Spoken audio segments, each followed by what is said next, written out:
We are going to discuss a new one, figure of speech personification, which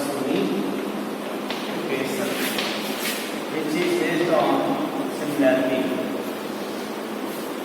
Personification, हम बात कर रहे हैं personification की. There are two words, persona and identification. Persona and identification. यानी कि दो शब्दों से मिलकर बना है पर्सोना एंड आइडेंटिफिकेशन. इसकी डेफिनेशन देख लेते हैं. Personification is a figure of speech in which inanimate object or abstract notions are thought of as persons or having life. मतलब पर्सोनिफिकेशन एक ऐसा फिगर ऑफ स्पीच है, एक ऐसा अलंकार है जिसमें क्या होता है, inanimate object or abstract notions. Inanimate मतलब कहते हैं एनिमेशन. एनिमेशन का मतलब क्या होता है, जिसमें गति होती है, यानी कि गतिविधि. जो कोई भी ऑब्जेक्ट होता है, कोई भी चीज होती है, बेजान चीज होती है. एब्स्ट्रैक्ट नोशंस यानी कि ऐसे विचार जो होते हैं. एब्स्ट्रैक्ट चीज वो चीज होती है जो होती है पर दिखाई नहीं देती है, जिसे हम छू नहीं सकते. थॉट्स विचार और एज पर्सन और हैविंग लाइफ, उन चीजों को ऐसे मान लिया जाता है मानो कि उसमें जीवन हो. क्या हुआ फिगर ऑफ स्पीच? पर्सोनिफिकेशन एक ऐसा अलंकार है जिसमें ऐसी चीजों को जो इनएनिमेट हैं, बेजान हैं और एब्स्ट्रैक्ट हैं, मतलब हैं पर दिखाई नहीं देती, जिसे हम टच नहीं कर सकते, ऐसे चीजों को कैसा मान लिया जाता है? उनको जानदार मान लिया जाता है. ऐसा मान लिया जाता है वो कोई प्राणी है और उसमें क्या है, जीवन है. इसके बाद हम अगर इसका कोई एग्जाम्पल देखेंगे फिर हम इसको ज्यादा समझ पाएंगे. एग्जाम्पल देख लेते हैं. पहला एग्जाम्पल है, the moon hide her face behind the wheel of cloud. मतलब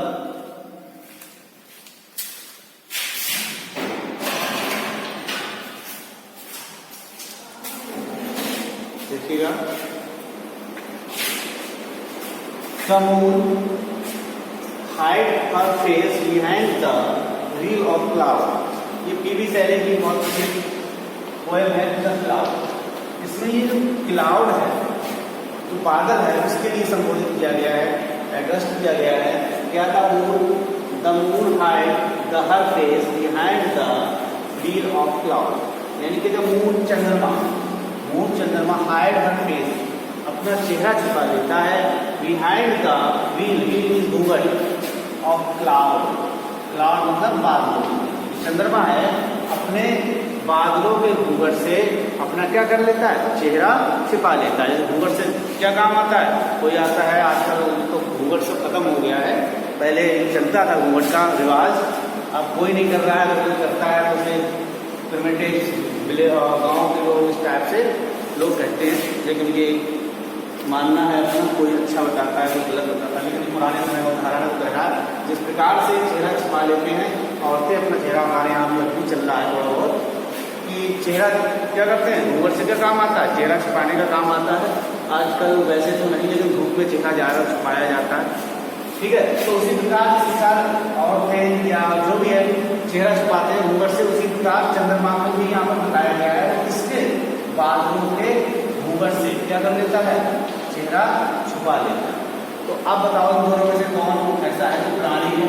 कोई भी नहीं है. बादल भी क्या है, बेजान है, लेकिन इसे कैसे करके संबोधित किया जा रहा है, मानो कि इसमें क्या हो, जान हो, कोई प्राणी हो. इसलिए यहाँ पर क्या है, फिगर ऑफ स्पीच पर्सोनिफिकेशन. बहुत अच्छा उदाहरण है, बहुत फेमस, बहुत ज्यादा फेमस एग्जाम्पल है ये. Opportunity knocks at the door but once. कि किसी की भी जिंदगी में जो भाग्य है, अवसर है, वो केवल एक बार ही दरवाजा खटखटाता है. और एक बार अगर उसने उस आवाज को नहीं सुना तो फिर उसकी जिंदगी पूरी ऐसी ही निकल जाएगी। इसलिए जो आपकी जिंदगी में जो अवसर मिले उसे हमें पहचानना चाहिए और उसी समय उसका लाभ उठाना चाहिए और उसको पूरी मेहनत करनी चाहिए। फिर भी लेकिन हम ये देखते हैं अपॉर्चुनिटी, अवसर कोई इंसान है, एक एब्स्ट्रैक्ट आइडिया है, विचार है कि अवसर होता तो है, अपॉर्चुनिटी होती है, सबके जीवन में होती है, लेकिन आज तक किसी ने देखी नहीं होगी, लेकिन आखिरी दरवाजा खटखटाता है। इसी प्रकार अपॉर्चुनिटी दरवाजा खटखटाती है, इसे एज ए पर्सन मान लिया गया है, इसलिए फिगर ऑफ स्पीच क्या है? पर्सोनिफिकेशन। अगला देखते हैं दैट मृत्यु lays his icy hand on kings. That मृत्यु जो है लेस रख देती है his icy hand on kings, कि मृत्यु जो है, मृत्यु से कोई नहीं बच पाता, राजा हो या रंग हो, नियम हो या चपरासी हो, कोई भी चीज हो, आदमी कोई कितना भी महान हो चाहे कोई कितना सीधा हो, कोई शक्तिशाली हो चाहे कोई कमजोर हो, मृत्यु के हाथ से कोई नहीं बच सकता। करीब that lays his icy hand on kings, कि जो मृत्यु है वो अपना हाथ किस पे? राजाओं पे भी रख देती है। राजाओं की भी मृत्यु होती है। मृत्यु को किसी ने देखा है? नहीं देखा है। होती है मृत्यु है किसी की। तो अब दैट इज मृत्यु। अब मृत्यु का हाथ किसका होता है? किसी भी पुरुष का होता है। तो मृत्यु को किसके समान मान लिया? किसी पुरुष या स्त्री के समान मान लिया गया है। इसलिए इसकी क्या है? फिगर ऑफ स्पीच है। कौन सा? पर्सोनिफिकेशन। अब हम डिस्कस करेंगे एपिस्टोफे।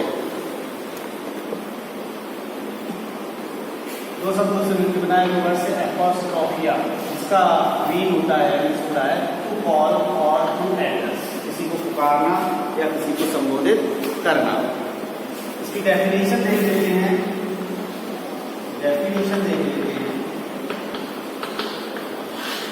इन apostrophe address is made to the dead, absent or personified object। मतलब एक जो एपिस्ट्रोफे फिगर ऑफ स्पीच है, इसमें किसी ऐसे व्यक्ति को जो मृत है, जो वहां उपस्थित नहीं है, और उसे इस तरह से मान लिया गया है, पर्सोनिफाइड मान लिया गया है, एक पर्सन के रूप में मान लिया गया है, एक व्यक्ति के रूप में मान लिया गया है। उसे क्या किया जाता है? एड्रेस किया जाता है, जबकि वो वहां पर उपस्थित होता नहीं है। जैसे एक एग्जाम्पल ले लेते हैं, वर्ड्सवर्थ हैं, इनमें जो पोएट हैं मिल्टन, जॉन मिल्टन, उनकी मृत्यु पे दुखित होकर एक अपना सोनेट लिखा था। उसकी लाइन है ये, मिल्टन दाउ स्वदेश B living at this all, कि हे मिल्टन, इसमें देखो संबोधन का चिन्ह लगा है, एक्सक्लेमेटरी साइन लगा है, कि हे मिल्टन दाउ तुम्हें स्वदेश B living at this all, कि तुम्हें इस समय उपस्थित होना चाहिए था। तुम अगर यहाँ पर उपस्थित होते तो बहुत अच्छा होता। आपके जाने से क्या हुआ है? अपार क्षति हुई है। दूसरा एग्जाम्पल देखते हैं। वहां पर तब तक लेकिन मिल्टन का क्या हो गया था? मिल्टन की मृत्यु हो चुकी थी, वो वहां पर उपस्थित नहीं थे, लेकिन उन्हें क्या कर रहे थे? वर्ड्सवर्थ जी उन्हें संबोधित कर रहे थे, एड्रेस कर रहे थे। दूसरा एग्जाम्पल है, O death where is thy sting, कि हे मृत्यु तुम्हारा स्टिंग मतलब जिससे डंक छेदते हैं, यानी कि ऐसे कहाँ है वो तुम्हारा डंक जिसके छेदने के बाद मृत्यु व्यक्ति की क्या हो जाती है? मृत्यु हो जाती है। उस डंक को मुझे बताओ वो कहाँ है। उसको पता लग जाए क्या कर देंगे? हम उसे तोड़ देंगे, किसी की मृत्यु भी नहीं होने देंगे। ठीक है, ये एग्जाम्पल और एग्जाम्पल देख लेते हैं। इन लाइन्स में कभी पोएट क्या कर रहा है? O world, O life, O time, on whose last step I climb. इसमें क्या है? पोएट जो है वो संसार को, लाइफ जीवन को और समय को एड्रेस कर रहा है, on whose last step I crime, कि मैं इस संसार, अपनी जिंदगी और ये जो समय मुझे मिला है उसके आखिरी समय को या आखिरी स्टेप को क्या हूँ? चढ़ने वाला हूँ। वो वर्ड हरे संसार को संबोधित किया है, इंसान की तरह वो लाइफ, हरे जीवन, ये सारी चीजें क्या हैं? एब्स्ट्रैक्ट हैं, लेकिन इन्हें कैसे संबोधित कर रहा है? जैसे कि इसमें जीवन हो और ये व्यक्ति हो। ठीक है, तो हमने आज 2 फिगर ऑफ स्पीच कंप्लीट कर लिए, एपिस्ट्रोफे और पर्सोनिफिकेशन। ठीक है, इसके बाद अब हम जो भी फिगर ऑफ स्पीच पढ़ेंगे वो बेस्ड ऑन कंट्रास्ट, किस पे आधारित होंगे? कंट्रास्ट पे आधारित, जिसमें मेन है एंटीथेसिस,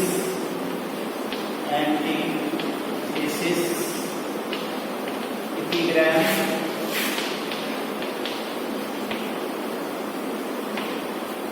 ऑक्सीमोरन,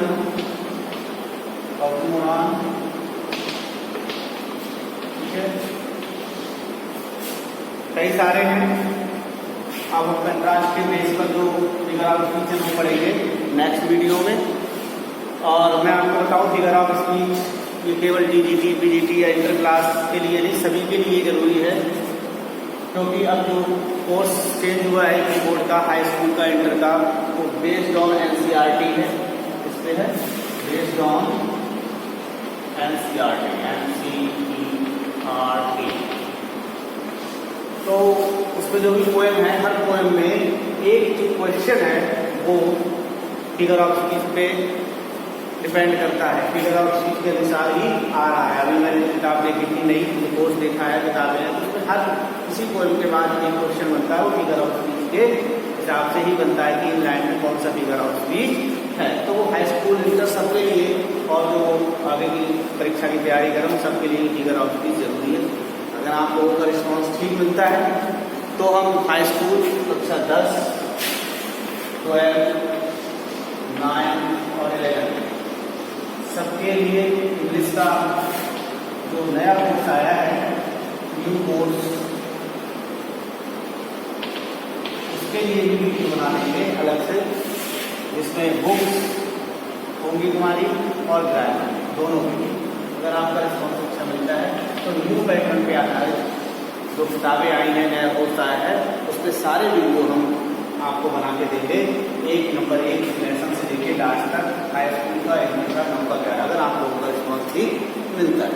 ठीक है, इसीलिए धन्यवाद। तो अगले वीडियो में मिलेंगे आपसे लिए, उसमें हम जो फिगर ऑफ स्पीच पढ़ेंगे वो कंट्रास्ट पे आधारित होंगे। ठीक, नमस्कार, जय हिंद।